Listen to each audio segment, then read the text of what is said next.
So I just got back from watching the new Terrifier 3 film, and yeah, this movie's pretty insane. I can see why some people had initially left during the first 20 minutes during test audience screenings or whatever, because this movie kind of goes a route that you don't think it would go, even for a horror slasher film. So Art the Clown in this one is not holding back during his murder spree this time around. No, this time around in Terrifier 3, Art is killing everyone he can, all shapes and sizes and ages, as long as they're in sight of him.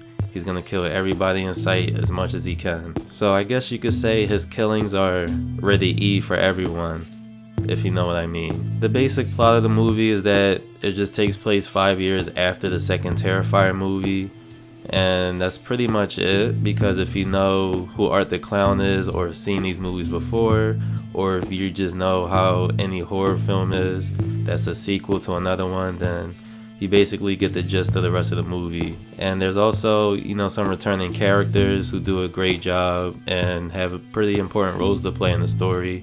Nobody felt like they were too out of place, and everybody felt accurate to their ages, everybody that was in the movie. As far as the gore goes, it's not as gory as the second one, because that bedroom scene in Terrifier 2 is the most goriest scene in the whole franchise so far.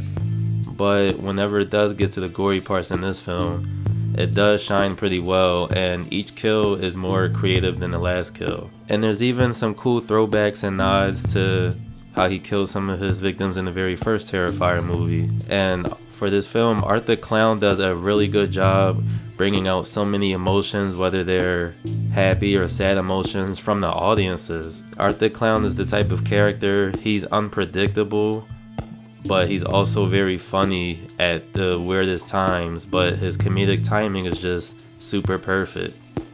For example, there's a scene that's very serious towards the end, and everything's super intense, and you're building up suspense, or the movie is building up suspense, and you don't know what's going to happen next.